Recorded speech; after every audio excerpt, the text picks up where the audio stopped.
I can feel his fingers trailing up my arm before I even open my eyes. I force back a tired smile and pretend I'm still sleeping. His fingers trail over my shoulder and stop at my collarbone, just before they reach my neck. I have a small tattoo there that I got in college. It's a simple outline of a heart that's slightly open at the top. I can feel his fingers circle around the tattoo, and then he leans forward and presses his lips against it. I squeeze my eyes shut even tighter. "Lily," he whispers, wrapping an arm around my waist. I moan a little, trying to wake up, and then roll onto my back so that I can look up at him. When I open my eyes, he's staring down at me. I can tell by the way the sunlight shines through my windows and across his face that it's not even 7 a.m. yet. I am the most despicable man you've ever met. Am I right? I laugh and nod a little. Pretty damn close. He smiles and then brushes my hair off my face. He leans forward and presses his lips to my forehead, and I hate that he just did that. Now I'll be the one plagued with sleepless nights, because I want to put this memory on repeat. "I have to go," he says. "I'm really late." But 1, I'm sorry. 2, I'll never do this again. This is the last you'll hear from me, I promise. And 3, I'm really sorry.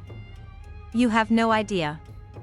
I force a smile, but I want to frown because I absolutely hated his number 2. I actually don't mind if he tries this again, but then I remind myself that we want 2 different things from life. And it's good that he fell asleep and we never even kissed, because if I would have had sex with him while he was wearing scrubs, I would have been the one showing up at his door on my knees, begging for more. This is good. Rip the band-aid off and let him leave. Have a nice life, Ryle. I wish you all the success in the world. He doesn't respond to my goodbye. He silently stares down at me with somewhat of a frown, and then says, "Yeah. You too, Lily." Then he rolls away from me and stands up. I can't even look at him right now, so I roll onto my side so that my back is to him.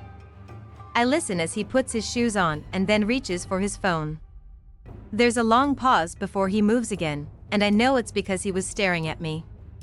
I squeeze my eyes shut until I hear the slam of the front door. My face immediately grows warm, and I refuse to allow myself to mope. I force myself off the bed. I have work to do. I can't be upset that I'm not enough to make a guy want to remap all of his life goals. Besides, I have my own life goals to worry about now. And I'm really excited about them. So much so, that I really don't have time for a guy in my life, anyway. No time. Nope, busy girl. Here, I am a brave and bold businesswoman with 0 fucks to give for men in scrubs. Chapter 6. It's been 53 days since Ryle walked out of my apartment that morning. Which means it's been 53 days since I've heard from him, but that's okay, because for the last 53 days, I've been too busy to really give him much thought as I prepared for this moment. "Ready?" Alyssa says. I nod, and she flips the sign to open, and we both hug and squeal like little kids, rush around the counter and wait for our first customer. It's a soft opening, so I haven't really done a marketing push yet, but we just want to make sure there aren't any kinks before our grand opening. "It's really pretty in here," Alyssa says, admiring our hard work. I look around us, bursting with pride. Of course I want to succeed, but at this point I'm not even sure if that matters. I had a dream and I busted my ass to make it come true. Whatever happens after today is just icing on the cake. It smells so good in here, I say. I love this smell. I don't know if we'll get any customers today, but we're both acting like this is the best thing that's ever happened to us, so I don't think that matters. Besides, Marshall will come in at some point today and my mother will come in after she gets off work. That's 2 customers for sure. That's plenty. Alyssa squeezes my arm when the front door begins to open. I suddenly grow a little panicked, because what if something goes wrong, and then I do panic, because something just went wrong. Terribly wrong. My very first customer is none other than Ryle Kincaid, stops when the door closes behind him and he looks around in awe. "What?" he says, turning in a circle. "How in the..." He looks over at me and Alyssa. "This is incredible. It doesn't even look like the same building. Okay, maybe I'm fine with him being the first customer. It takes him a few minutes to actually make it to the counter because he can't stop touching things and looking at things. When he finally does reach us, Alyssa runs around the counter and hugs him. "Isn't it beautiful?" she says. She waves her hand in my direction. It was all her idea. All of it. I just helped with the dirty work. Ryle laughs. "I find it hard to believe that your Pinterest skills didn't play a little part." I nod. She's being modest. Her skills were half of what brought this vision to life. Ryle smiles at me, and it might as well have been a knife to the chest, because ouch. He slaps his hands on the counter and says, "Am I the first official customer?" Alyssa hands him one of our flyers. "You have to actually buy something to be considered a customer." Ryle glances over the flyer and then sets it back down on the counter. He walks to one of the displays and grabs a vase full of purple lilies. "I want these," he says, setting them on the counter. I smile, wondering if he realizes he just picked lilies. "Kind of ironic. Do you want us to deliver them somewhere?" Alyssa says, "You guys deliver?" "Alyssa and I don't," I reply. "We have a delivery driver on standby. We weren't sure if we'd actually need him today." "Are you actually buying these for a girl?" Alyssa asks. She's just prying into her brother's love life like a sister would naturally do, but I catch myself stepping closer to her so I can hear his answer better. "I am," he says. His eyes meet mine and he adds, "I don't think about her very much, though." "Hardly ever." Alyssa grabs a card and slides it to him. "Poor girl," she says. "You are such a dick." She taps her finger on the card. "Write your message to her on the front and the address you want them delivered to on the back." I watch him as he bends over the card and writes on both sides. I know I don't have a right, but I'm brimming with jealousy. "Are you bringing this girl to my birthday party Friday?" Alyssa asks him. I watch his reaction closely. He just shakes his head and without looking up he says, "No." "Are you going, Lily?" I can't tell by his voice alone if he's hoping I'll be there or hoping I won't. Considering the stress I seem to cause him, I'm guessing it's the latter. I haven't decided yet. "She'll be there," Alyssa says, answering for me. She looks at me and narrows her eyes. "You're coming to my party whether you like it or not. If you don't show up, I'll quit." When Ryle is finished writing, he tucks the card into the envelope attached to the flowers. Alyssa rings up his total and he pays in cash. He looks at me while he's counting out his money. "Lily, do you know that it's custom for a new business to frame the first dollar they make?" I nod. Of course I know that. He knows I know that. He's just rubbing it in my face that his dollar will be the one framed on my wall for the life of this store. I almost encourage Alyssa to give him a refund, but this is business. I have to leave my wounded pride out of it. Once he has his receipt in hand, he taps his fist on the counter to get my attention. He dips his head a little and, with a genuine smile, he says, "Congratulations, Lily."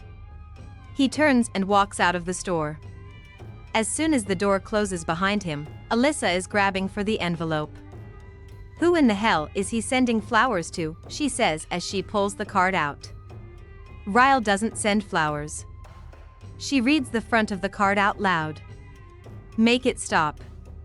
Holy shit, she stares at it for a moment, repeating the phrase. "Make it stop?"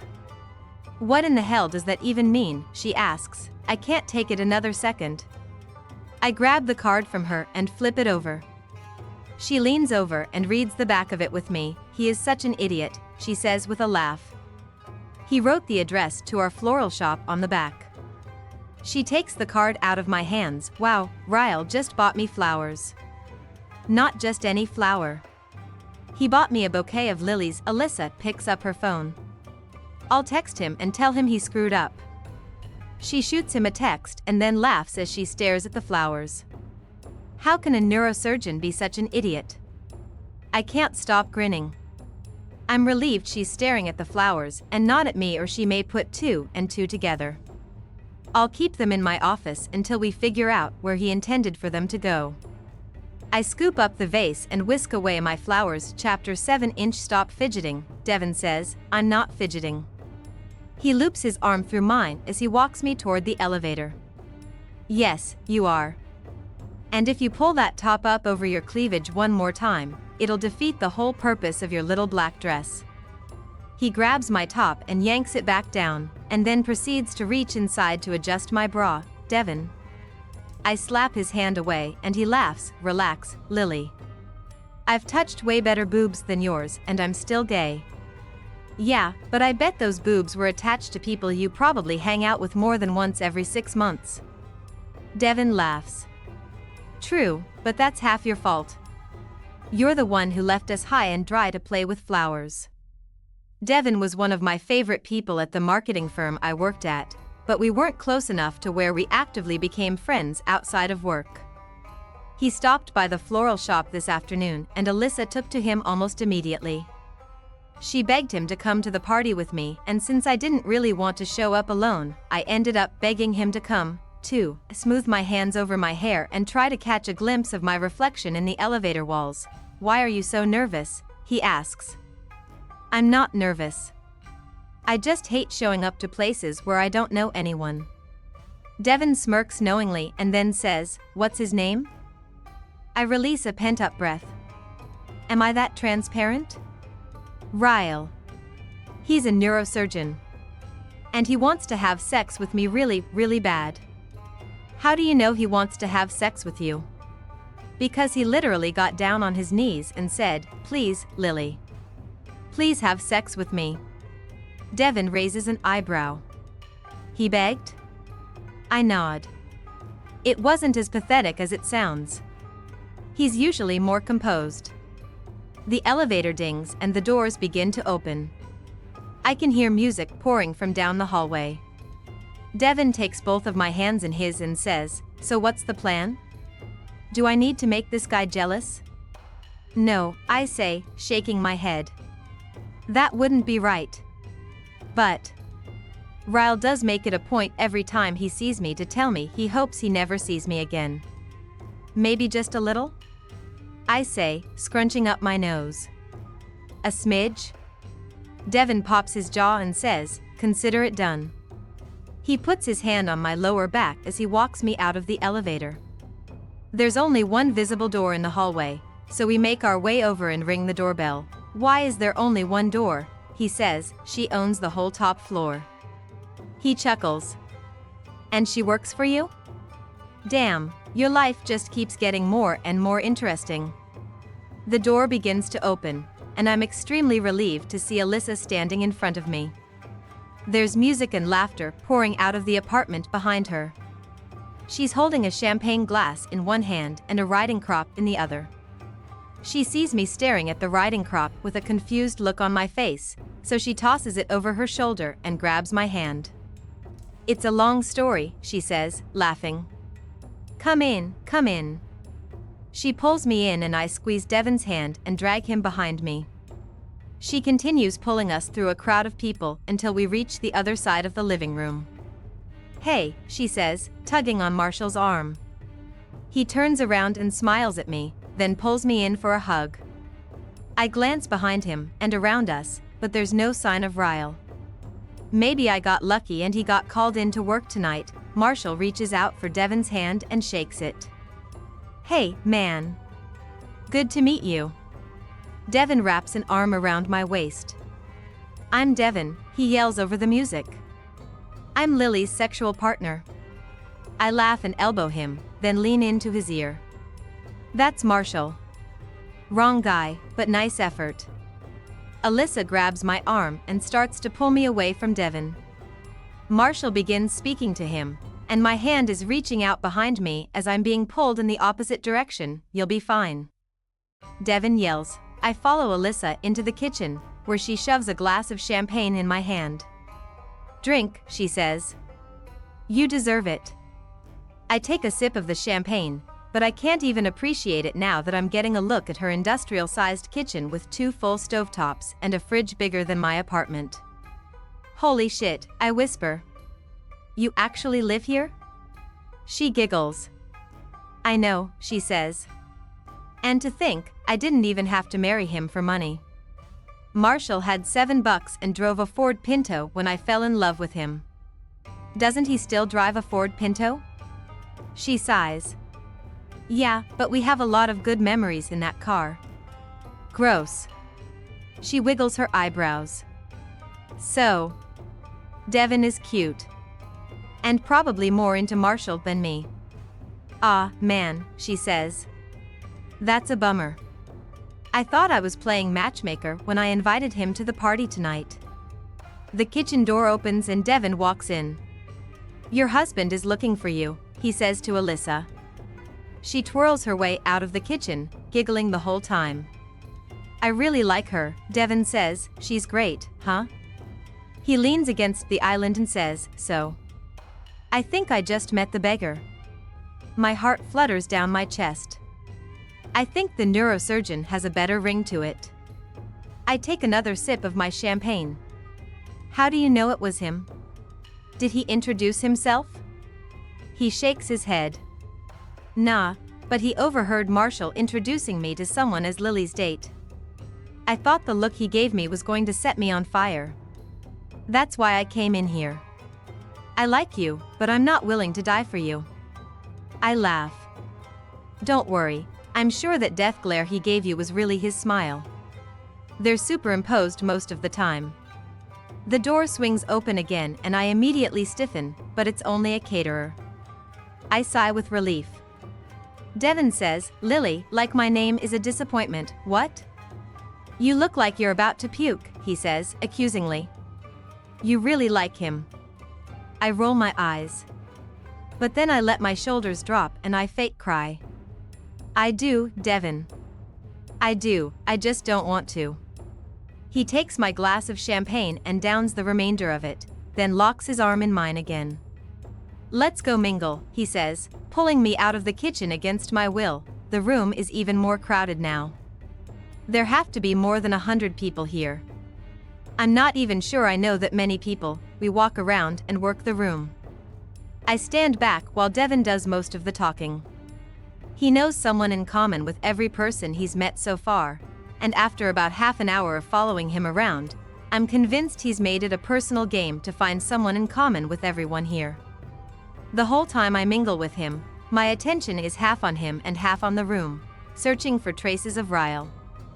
I don't see him anywhere and I begin to wonder if the guy Devin saw was even Ryle to begin with. Well, that's odd, a woman says. What do you suppose it is? I look up and see that she's staring at a piece of art on the wall. It looks like a photograph blown up on canvas. I tilt my head to inspect it. The woman turns her nose up and says, I don't know why anyone would bother turning that photograph into wall art. It's awful. It's so blurry, you can't even tell what it is. She walks away in a huff, and I'm relieved. I mean, it's a bit weird, but who am I to judge Alyssa's taste? What do you think? His voice is low, deep, and right behind me. I close my eyes briefly and inhale a steadying breath before quietly exhaling, hoping he doesn't notice his voice has any effect on me whatsoever. I like it. I'm not quite sure what it is, but it's interesting. Your sister has good taste. He steps around me so that he's at my side, facing me. He takes a step closer until he's so close, he brushes my arm. You brought a date? He's asking it like it's a casual question, but I know it isn't. When I fail to respond, he leans in until he's whispering in my ear. He repeats himself, but this time it isn't a question. You brought a date. I find the courage to look over at him and instantly wish I hadn't. He's in a black suit that makes the scrubs look like child's play. First I swallow the unexpected lump in my throat and then I say, is it a problem that I brought a date? I look away from him and back at the photograph hanging on the wall. I was trying to make things easier on you. You know.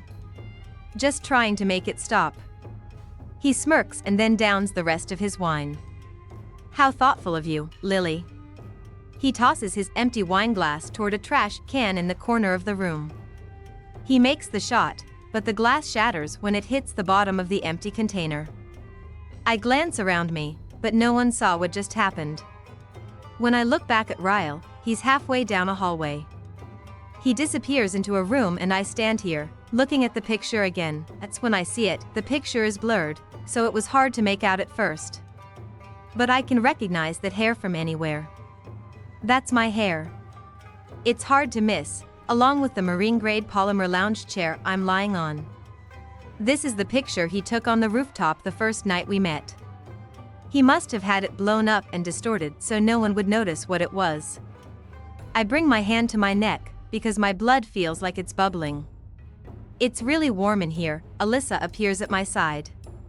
It's weird, huh, she says, looking at the picture. I scratch at my chest. It's really hot in here, I say. Don't you think? She glances around the room. Is it?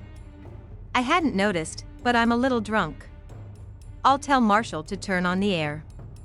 She disappears again, and the more I stare at the picture, the angrier I get. The man has a picture of me hanging in the apartment. He bought me flowers. He's giving me attitude because I brought a date to his sister's party. He's acting like there's actually something between us, and we've never even kissed. It all hits me at once. The anger, the irritation, the half glass of champagne I had in the kitchen. I'm so mad, I can't even think straight. If the guy wants to have sex with me so bad, he shouldn't have fallen asleep. If he doesn't want me to swoon, he shouldn't buy me flowers. He shouldn't hang cryptic pictures of me where he lives. All I want is fresh air. I need fresh air. Luckily, I know just where to find it. Moments later, I burst through the door to the rooftop. There are stragglers from the party up here. 3 of them, seated on the patio furniture. I ignore them and walk to the ledge with the good view and lean over it. I suck in several deep breaths and try to calm myself down. I want to go downstairs and tell him to make up his damn mind, but I know I need to have a clear head before I do that. The air is cold, and for some reason, I blame that on Ryle. Everything is his fault tonight. All of it. Wars is famine, gun violence, it all somehow links back to Ryle. Can we have a few minutes alone? I spin around, and Ryle is standing near the other guests. Immediately, all 3 of them nod and begin to stand up to give us privacy. I hold up my hands and say, wait, but none of them look at me. It's not necessary. Really, you don't have to leave. Ryle stands stoically with his hands in his pockets while one of the guests mutters, it's fine, we don't mind. They begin to file back down the stairwell. I roll my eyes and spin back toward the ledge once I'm alone with him. Does everyone always do what you say? I ask, irritated. He doesn't respond. His footsteps are slow and deliberate as he closes in on me. My heart begins to beat like it's on a speed date, and I start scratching at my chest again. Lily, he says from behind me. I turn around and grip the ledge behind me with both hands. His eyes journey down to my cleavage. As soon as they do, I yank at the top of my dress so he can't see it, and then I grip the ledge again. He laughs and takes another step closer. We're almost touching now, and my brain is mush. It's pathetic. I'm pathetic. I feel like you have a lot to say, he says. So I'd like to give you the opportunity to speak your naked truth. Ha! I say with a laugh. Are you sure about that? He nods, so I prepare to let him have it.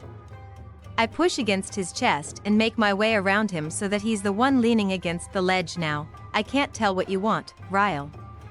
And every time I get to the point where I start to not give a shit, you show up again out of the blue.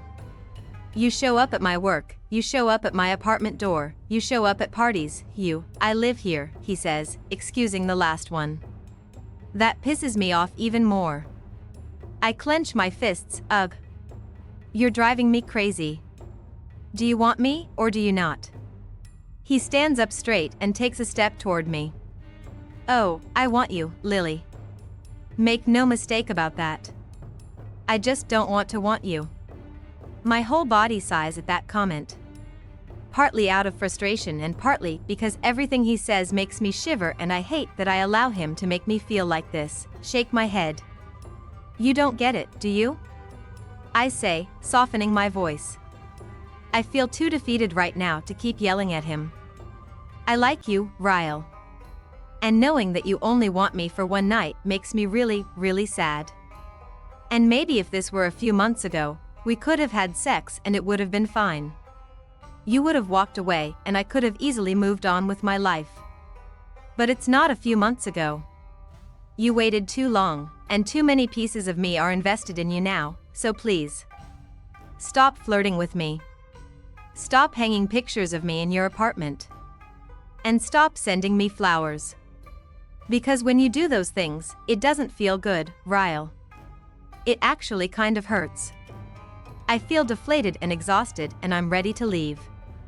He regards me silently, and I respectfully give him time to make his rebuttal. But he doesn't. He just turns around, leans over the ledge, and stares down at the street like he didn't hear a single word I said, walk across the roof and open the door, half expecting him to call out my name or ask me not to leave. I get all the way back to the apartment before I finally lose all hope of that happening.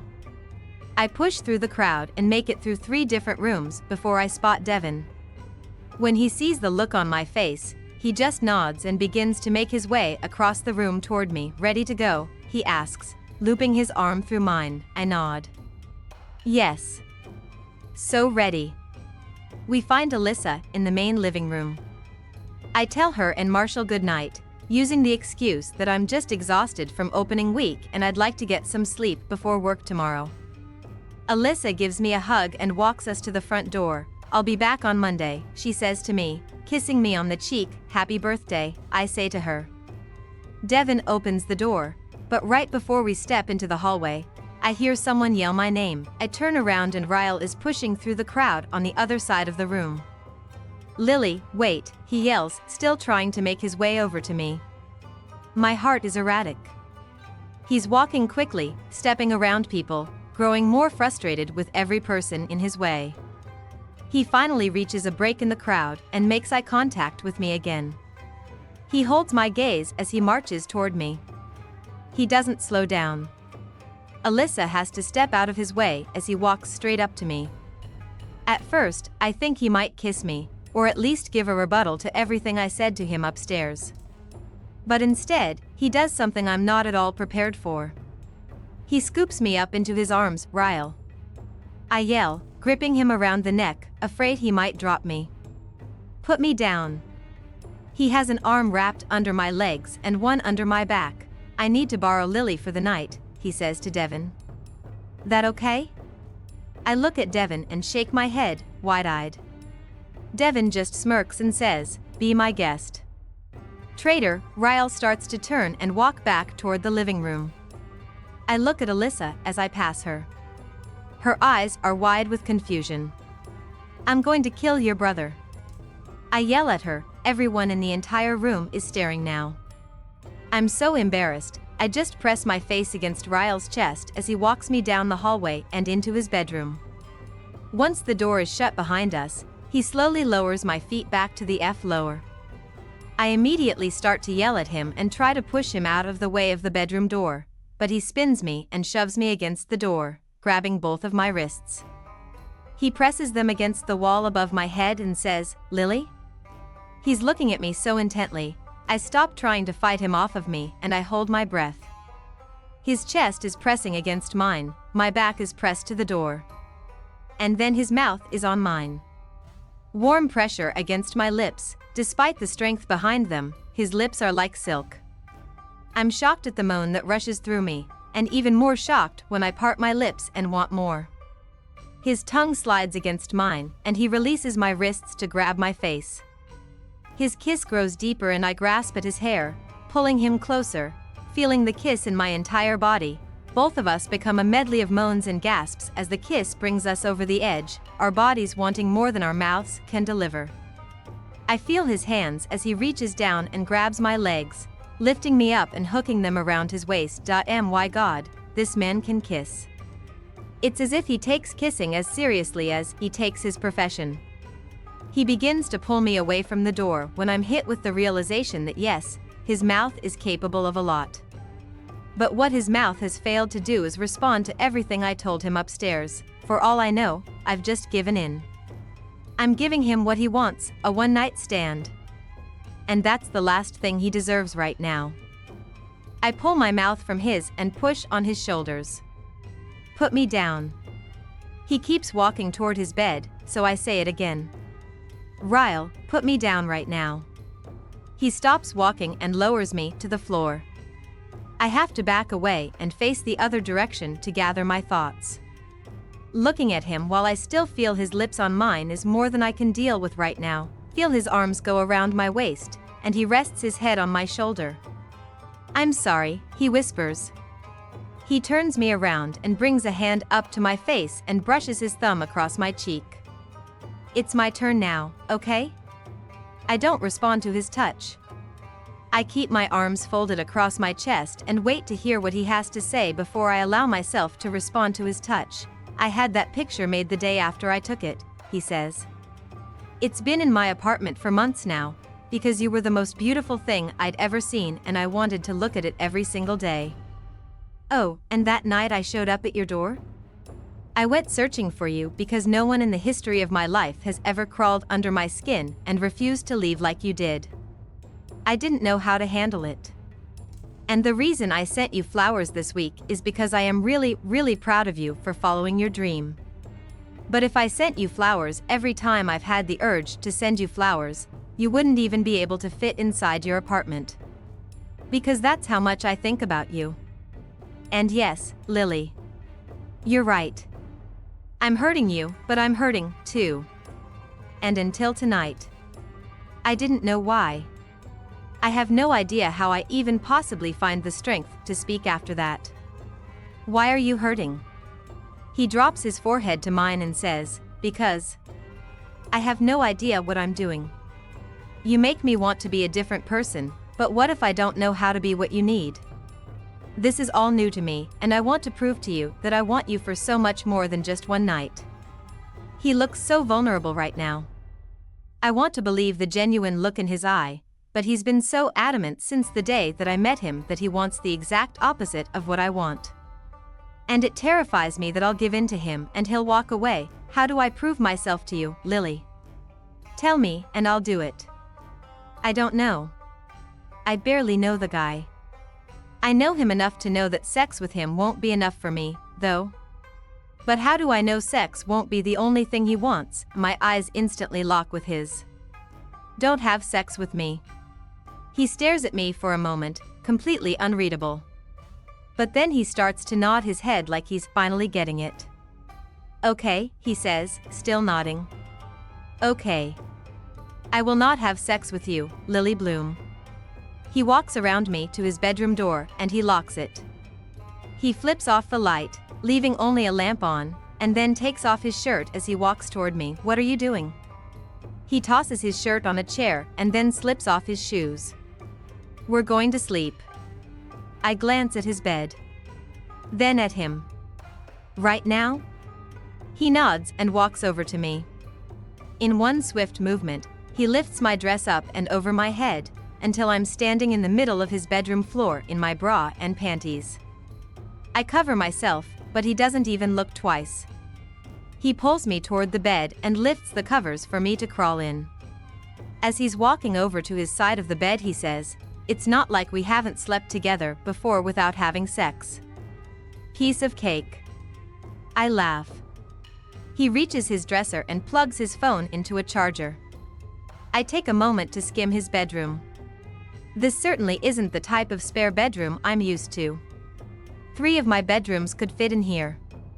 There's a couch against the other wall, a chair facing a television, and a full office off the bedroom that looks complete with a floor-to-ceiling library. I'm still trying to see everything around me when the lamp goes off. Your sister is really rich, I say as I feel him pull the covers over both of us. What the hell does she do with the $10 an hour I pay her? Wipe her ass with it. He laughs and grabs my hand, sliding his fingers through mine. She probably doesn't even cash the checks, he says. Have you ever checked? I haven't. Now I'm curious. Good night, Lily, he says. I can't stop smiling, because this is kind of ridiculous, and so great. Good night, Ryle. I think I might be lost. Everything is so white and so clean, it's blinding. I shuffle through one of the living rooms and try to find my way to the kitchen. I have no idea where my dress ended up last night, so I pulled on one of Ryle's shirts. It falls past my knees, and I wonder if he has to buy shirts that are too big for him just so they'll fit his arms. There are too many windows and way too much sun, so I'm forced to shield my eyes as I go in search of coffee. I push through the kitchen doors and find a coffee maker. Thank you, Jesus. I set it to brew and then go in search for a mug when the kitchen door opens behind me. I spin around and I'm relieved to see that Alyssa isn't always a perfect concoction of makeup and jewelry. Her hair is in a messy top knot and mascara is smeared down her cheeks. She points at the coffee maker. I'm gonna need me some of that, she says. She pulls herself up on the island and then slouches forward. Can I ask you a question? I say. She barely has the energy to nod. I wave my hand around the kitchen. How did this happen? How in the hell did your entire house become spotless between the party last night and me waking up just now? Did you stay up and clean? She laughs. We have people for that, she says. People? She nods. Yep. There are people for everything, she says. You'd be surprised. Think of something. Anything. We probably have people for it. Groceries? People, she says. Christmas decor? She nods. People for that, too. What about birthday gifts? Like for family members? She grins. Yep. People. Everyone in my family receives a gift and a card for every occasion, and I never have to lift a finger. I shake my head. Wow. How long have you been this rich? 3 years, she says. Marshall sold a few apps he developed to Apple for a lot of money. Every 6 months, he creates updates and sells those, too. The coffee transitions into a slow drip, so I grab a mug and fill it up. You want anything in yours? I ask. Or do you have people for that? She laughs. Yes. I have you, and I'd like sugar, please. I stir some sugar into her cup and walk it over to her, then pour myself a cup. It grows quiet for a while as I mix and creamer, waiting for her to say something about me and Ryle. The conversation is inevitable. Can we just get the awkwardness out of the way, she says. I sigh, relieved. Please. I hate this. I face her and take a sip of my coffee. She sets hers down beside her and then grips the countertop. How did that even happen? I shake my head, trying my best not to smile like I'm love-struck. I don't want her to think I'm weak, or a fool for giving in to him. We met before I knew you. She tilts her head. Wait, she says. Before we got to know each other better, or before we knew each other at all? At all, I say. We had a moment one night, about 6 months before I met you. A moment, she says. As in a one-night stand? No, I say. No, we never even kissed until last night. I don't know, I can't explain it. We just had this sort of flirtation thing going on for a really long time, and it finally came to a head last night. That's all. She picks up her coffee again and takes a slow drink from it. She stares down at the floor for a while and I can't help but notice she looks a little sad. Alyssa? You're not mad at me, are you? She immediately shakes her head. No, Lily. I just say. She sets down her coffee cup again. I just know my brother. And I love him. I really do. But what? Alyssa and I both look in the direction of the voice. Ryle is standing in the doorway with his arms folded across his chest. He's wearing a pair of gray jogging pants that are barely hanging on to his hips. No shirt. I'll be adding this outfit to all the other ones I've cataloged in my head. Ryle pushes off the door and makes his way into the kitchen. He walks over to me and takes my cup of coffee out of my hands. He leans in and kisses me on the forehead, then takes a drink as he leans against the counter. I didn't mean to interrupt, he says to Alyssa. By all means, continue your conversation. Alyssa rolls her eyes and says, stop. He hands me back my cup of coffee and turns around to grab his own mug. He begins to pour from the pot. It sounded to me like you were about to give Lily a warning. I'm just curious as to what you have to say. Alyssa hops off the counter and carries her mug to the sink. She's my friend, Ryle. You don't have the best track record when it comes to relationships. She washes out the mug and then leans her hip into the sink, facing us. As her friend, I have the right to give her my opinion when it comes to the guys she dates. That's what friends do. I'm suddenly feeling uncomfortable as the tension grows thicker between the two of them. Ryle doesn't even take a drink of his coffee. He walks toward Alyssa and pours it out in the sink. He's standing right in front of her, but she won't even look at him. Well, as your brother, I would hope you had a little more faith in me than you do. That's what siblings do. He walks out of the kitchen, shoving the door open. When he's gone, Alyssa takes a deep breath. She shakes her head and pulls her hands up to her face. Sorry about that, she says, forcing a smile. I need to shower. You don't have people for that? She laughs as she exits the kitchen. I wash my mug in the sink and head back to Ryle's bedroom. When I open the door, he's sitting on the couch, scrolling through his phone. He doesn't look up at me when I walk in, and for a second, I think he might be mad at me, too. But then he tosses his phone aside and leans back into the couch. Come here, he says. He grabs my hand and pulls me down on top of him so that I'm straddling him. He brings my mouth to his and kisses me so hard, it makes me wonder if he's trying to prove his sister wrong. Ryle pulls away from my mouth and slowly rakes his eyes down my body. I like you in my clothes. I smile. Well, I have to get to work, so unfortunately, I can't keep them on. He brushes the hair from my face and says, I have a really important surgery coming up that I need to prepare for. Which means I probably won't see you for a few days. I try to hide my disappointment, but I have to get used to it if he really wants to try and make something work between us. He's already warned me that he works too much. I'm busy, too. Grand opening is on Friday. He says, oh, I'll see you before Friday. Promise. I don't hide my grin this time. Okay. He kisses me again, this time for a solid minute. He starts to lower me to the couch, but then he shoves away from me and says, nope. I like you too much to make out with you.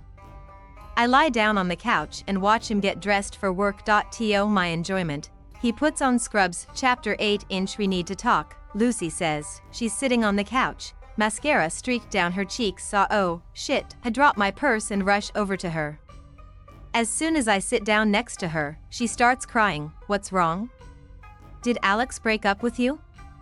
She starts shaking her head and then I really start freaking out. Please don't say cancer. I grab her hand, and that's when I see it. Lucy. You're engaged. She nods.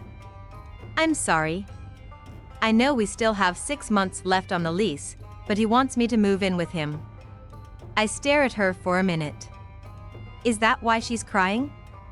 Because she wants out of her lease? She reaches for a tissue and starts dabbing at her eyes. I feel awful, Lily. You're going to be all alone. I'm moving and you won't have anyone. What the Lucy? I'll be fine. I promise. She looks up at me with hope in her expression. Really? Why in the world does she have this impression of me? I nod again. Yes. I'm not mad, I'm happy for you. She throws her arms around me and hugs me. Oh, thank you, Lily. She starts giggling in between bouts of tears. When she releases me, she jumps up and says, I have to go tell Alex. He was so worried you wouldn't let me out of my lease. She grabs her purse and shoes and disappears out the front door. I lie back on the couch and stare up at the ceiling. Did she just play me? I start laughing, because until this moment, I had no idea how much I've been waiting for this to happen. The whole place to myself. What's even better, is when I do decide to have sex with Ryle, we can have it over here all the time and not have to worry about being quiet. The last time I spoke to Ryle was when I left his apartment on Saturday. We agreed on a trial run. No commitments yet. Just a relationship feeler to see if it's something we both want. It's now Monday night and I'm a little disappointed I haven't heard from him. I gave him my phone number before we parted Saturday, but I don't really know texting etiquette, especially for trial runs. Regardless, I'm not texting him first. I decide to occupy my time with teenage angst and Ellen DeGeneres instead. I'm not about to wait around to be beckoned by a guy I'm not even having sex with.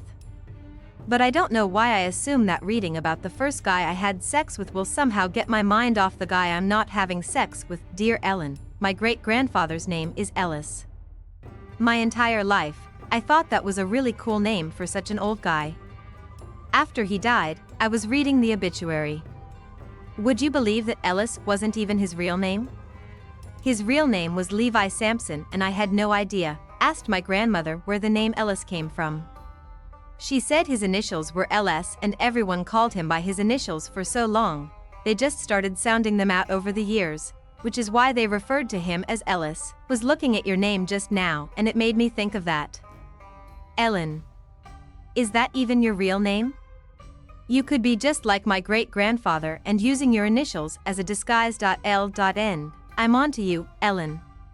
Speaking of names, do you think Atlas is a weird name? It is, isn't it? Yesterday while I was watching your show with him, I asked him where he got his name from. He said he didn't know. Without even thinking, I told him he should ask his mother why she named him that. He just looked over at me for a second and said, "It's a little too late for that." I don't know what he meant by that. I don't know if his mom died, or if she gave him up for adoption. We've been friends for a few weeks now and I still don't really know anything about him or why he doesn't have a place to live. I would just ask him, but I'm not sure if he really trusts me yet. He seems to have trust issues and I guess I can't blame him. I'm worried about him. It started getting really cold this week and it's supposed to be even colder next week. If he doesn't have electricity, that means he doesn't have a heater. I hope he at least has blankets. Do you know how awful I would feel if he froze to death? Pretty freaking awful, Ellen. I'll find some blankets this week and give them to him. Lily, dear Ellen, it's going to start snowing soon, so I decided to harvest my garden today. I had already pulled the radishes, so I just wanted to put some mulch and compost down, which wouldn't have taken me long, but Atlas insisted on helping. He asked me a lot of questions about gardening, and I liked that he seemed interested in my interests. I showed him how to lay the compost and mulch to cover the ground so that the snow wouldn't do too much damage. My garden is small compared to most gardens. Maybe 10 feet by 12 feet. But it's all my dad will let me use of the backyard. Atlas covered the whole thing while I sat cross-legged in the grass and watched him. I wasn't being lazy, he just took over and wanted to do it, so I let him. I can tell he's a hard worker. I wonder if maybe keeping himself busy takes his mind off of things and that's why he always wants to help me so much. When he was finished, he walked over and dropped down when he was finished. He walked over and dropped down next to me on the grass. What made you want to grow things? He asked. I glanced over at him and he was sitting cross-legged, looking at me curiously. I realized in that moment that he's probably the best friend I've ever had, and we barely know anything about each other. I have friends at school, but they're never allowed to come over to my house for obvious reasons. My mother is always worried something might happen with my father and word might get out about his temper. I also never really get to go to other people's houses, but I'm not sure why. Maybe my father doesn't want me staying over at friends' houses because I might witness how a good husband is supposed to treat his wife. He probably wants me to believe the way he treats my mother is normal. Atlas is the first friend I've ever had that's ever been inside my house. He's also the first friend to know how much I like to garden. And now he's the first friend to ever ask me why I garden. Reached down and pulled at a weed and started tearing it into little pieces while I thought about his question. When I was 10, my mother got me a subscription to a website called Seeds Anonymous, I said. Every month I would get an unmarked package of seeds in the mail with instructions on how to plant them and care for them. I wouldn't know what I was growing until it came up out of the ground. Every day after school I'd run straight to the backyard to see the progress. It gave me something to look forward to. Growing things felt like a reward. I could feel Atlas staring at me when he asked, "A reward for what?" I shrugged. For loving my plants the right way. Plants reward you based on the amount of love you show them. If you're cruel to them or neglect them, they give you nothing. But if you care for them and love them the right way, they reward you with gifts in the form of vegetables or fruits or flowers. I looked down at the weed I was tearing apart in my hands and there was barely an inch left of it. I wadded it up between my fingers and flicked it. I didn't want to look over at Atlas because I could still feel him staring, so instead, I just stared out over my mulch-covered garden. "We're just alike," he said. My eyes flicked to his. "Me and you?" He shook his head. "No. Plants and humans. Plants need to be loved the right way in order to survive. So do humans. We rely on our parents from birth to love us enough to keep us alive. And if our parents show us the right kind of love, we turn out as better humans overall. But if we're neglected," his voice grew quiet. Almost sad. He wiped his hands on his knees, trying to get some of the dirt off. "If we're neglected, we end up homeless and incapable of anything meaningful." His words made my heart feel like the mulch he had just laid out. I didn't even know what to say to that. Does he really think that about himself? He acted like he was about to get up, but before he did I said his name. He sat back down in the grass. I pointed at the row of trees that lined the fence to the left of the yard. "You see that tree over there?" In the middle of the row of trees was an oak tree that stood taller than all the rest of the trees. Atlas glanced over at it and dragged his eyes all the way up to the top of the tree. "It grew on its own," I said. "Most plants do need a lot of care to survive. But some things, like trees, are strong enough to do it by just relying on themselves and nobody else." I had no idea if he knew what I was trying to say without me coming out and saying it. But I just wanted him to know that I thought he was strong enough to survive whatever was going on in his life. I didn't know him well, but I could tell he was resilient. Way more than I would ever be if I were in his situation. His eyes were glued to the tree. It was a long time before he even blinked. When he finally did, he just nodded a little and looked down at the grass.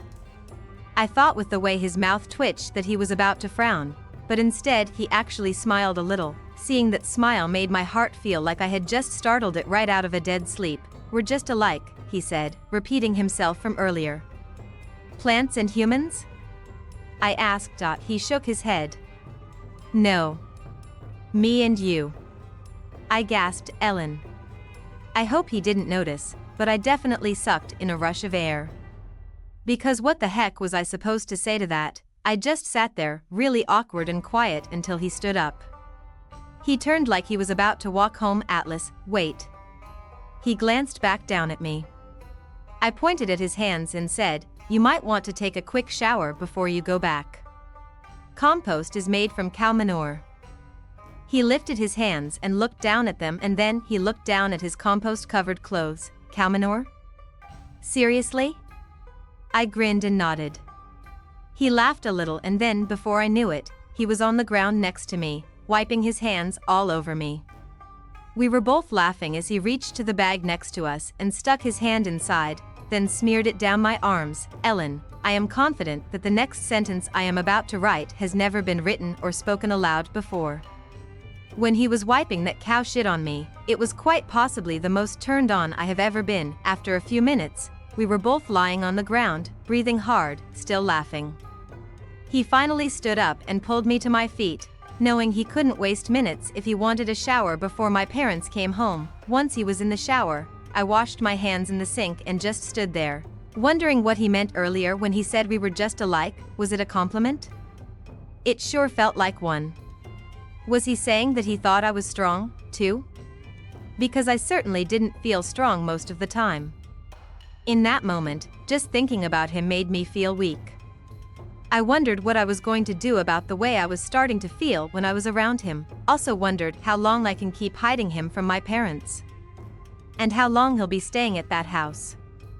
Winters in Maine are unbearably cold and he won't survive without a heater or blankets. I gathered myself and went in search of all the spare blankets I could find.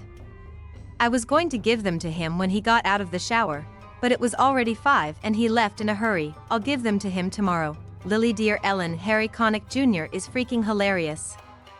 I'm not sure if you've ever had him on your show, because I hate to admit I've probably missed an episode or two since you've been on the air, but if you've never had him, you should. Actually, have you ever watched Late Night with Conan O'Brien? He has this guy named Andy who sits on the couch for every episode. I wish Harry could sit on your couch for every episode. He just has the best one-liners, and the two of you toget her would be epic. I just want to say thank you. I know that you don't have a show on TV for the sole purpose of making me laugh, but sometimes it feels that way. Sometimes my life just makes me feel like I've lost the ability to laugh or smile, but then I turn on your show and no matter what mood I'm in when I turn on the TV, I always feel better by the time your show is over. So yeah. Thanks for that. I know you probably want an update on Atlas, and I'll give you one in a second. But first I need to tell you about what happened yesterday and why Mother is a teaching assistant over at Brimmer Elementary. It's a bit of a drive and that's why she never gets home until around 5 o'clock. My dad works 2 miles from here, so he's always home right after 5, have a garage, but only one car can fit in it because of all my dad's stuff.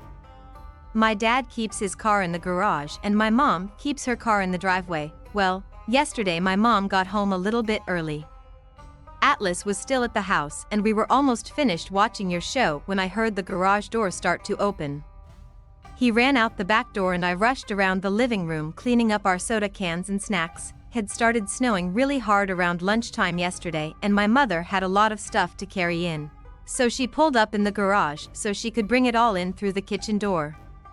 It was work stuff and a few groceries. I was helping her bring everything inside when my dad pulled up in the driveway. He started honking his horn because he was mad that my mom was parked in the garage. I guess he didn't want to have to get out of his car in the snow. That's the only thing I can think of that would make him want her to move her car right then and there, instead of just waiting until she was finished unloading it. Come to think of it, why does my father always get the garage? You would think a man wouldn't want the woman he loves to get the shittier parking spot anyway.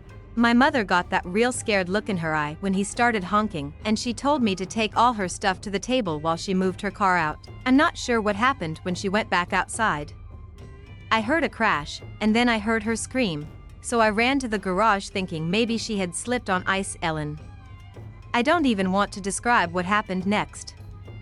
I'm still a little shocked by the whole thing. I opened the garage door and didn't see my mom.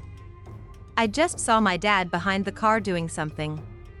I took a step closer and realized why I couldn't see my mom. He had her pushed down on the hood with his hands around her throat. He was choking her. Ellen, I might cry just thinking about it. He was yelling at her, staring down at her with so much hatred. Something about not having respect for how hard he works. I don't know why he was mad, really, because all I could hear was her silence while she struggled to breathe. The next few minutes are a blur, but I know I started screaming at him. I jumped on his back and I was hitting him on the side of his head, then I wasn't. I don't really know what happened, but I'm guessing he threw me off of him.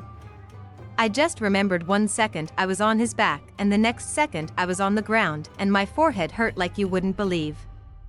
My mom was sitting next to me, holding my head and telling me she was sorry. I looked around for my dad, but he wasn't there. He'd gotten into his car and drove off after I hit my head.